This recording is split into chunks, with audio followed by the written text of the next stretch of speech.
तलाल चौधरी साहब, आपकी तरफ आऊँगा। फैसला इंसाफ के तकाज़ों के मुताबिक है या कोई गैर मामूली नौयत के इक़दाम हुए?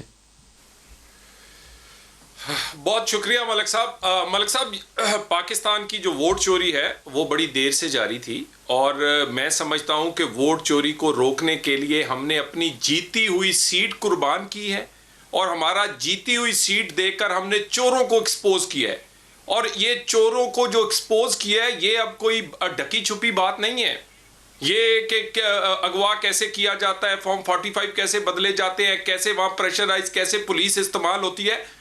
मैं समझता हूं कि इलेक्शन कमीशन ने अगर इसको टेस्ट केस बना लिया है तो मैं आपकी इस बात से बिल्कुल एग्री हूं कि आइंदा फिर कोई थानेदार, कोई पटवारी, कोई टीचर वो जुर्रत नहीं करेगा, जब सजा होगी उसके आला अफसरान को, जब पता चलेगा कि आला अफसरान भी घर चले जाएंगे और हम भी 2-2, 3-3 साल जेल में जाएंगे, मुकदमात का सामना करेंगे।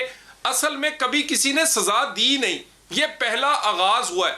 हमने तो अवाम में, हमारी जीती हुई सीट थी, हमने तो अवाम में जाने के लिए शोर नहीं मचाया। हमने तो कहा ठीक है, फैसले को वेलकम किया है। ये अवाम की अदालत में जाने से डरते हैं, ये कहते हैं इंसाफ है। तलाल चौधरी साहब, लेकिन एक बात बताइए कि आप तो खलाई मखलूक और महकमा ज़राअत और पता नहीं कौन कौन सी बातें करते थे और कहते थे ये सारा कुछ कारी सिलेक्टर्स रहे हैं।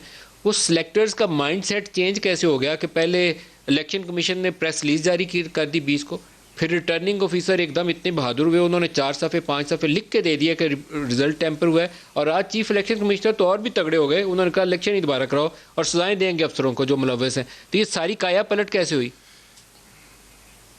देखिए मलिक साहब, हालात बदल गए हैं ना जी। कितनी देर आप ये कारपेट के नीचे गन छुपाई रखेंगे?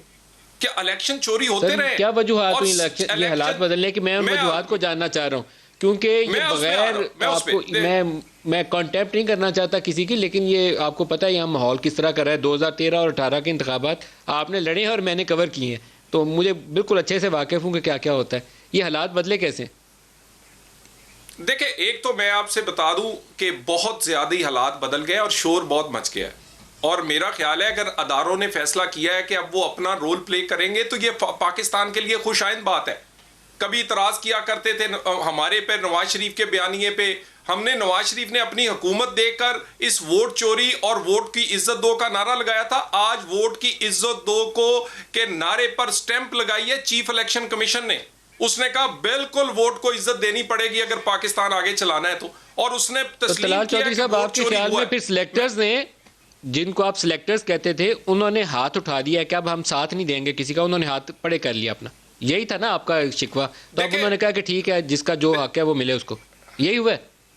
देखिए मलिक साहब, अगर सिलेक्टर्स ने हाथ उठा लिया है तो ये उन्होंने पाकिस्तान के लिए बेहतरी की। और मैं आपको एक और बता दूं, सिलेक्टर्स जब उठाया है कि नहीं उठाया, ये बात जवाब चाहिए। मैं सिविल इंतजामिया के थ्रू ऑपरेट करते हैं। यही एसी डीसी थानेदार जो हैं ये उनकी कठपुतलियां बनते हैं, ये अपने हलफ को वॉयलेट करते हैं, ये उनके कहने पर ये इलेक्शन चोरी करते हैं। सिविल ये वो अफसरान जो कि एक स्टेट के मुलाजम होते हैं, वो जब किसी और के मुलाजम बनते हैं, वो सिलेक्टर्स हों या किसी पैसे वाले के हों या इमरान खान के हों, तो फिर वो काम खराब होता है। आज ये आगाज हुआ है, हमारे बयानिए की जीत हुई है। और एक और बड़ी अहम बात मलिक साहब, ये जो कहते हैं क्या आप ये कंफर्म कर रहे हैं कि सिलेक्टर्स ने हाथ उठा दिए? आप क्या इसकी तस्दीक कर रहे हैं? वन साइडेड प्रोग्राम कर लें। तलाल चौधरी साहब बेहतर आर्गुमेंट दे रहे हैं, मैं आपसे इजाजत चाहती हूं। डॉक्टर साहब, आपके बगैर तो प्रोग्राम नहीं होगा ना, आप जाएंगे तो प्रोग्राम कैसे चलेगा? इन्होंने वन साइडेड ड्रामा लगाना है और आपने सुनना है और बोलने का बाकियों को मौका नहीं देना, तो बेहतर आप इनका सोलो नहीं। आपके कैंडिडेट को अली असद मल्ली को, क्योंकि मैंने बहुत लंबा मौका दिया, इनको टाइम नहीं मिला, तो इसलिए इनको मौका तो मिलना चाहिए था ना प्रोग्राम का हिस्सा। अब आप अपना जवाब दें।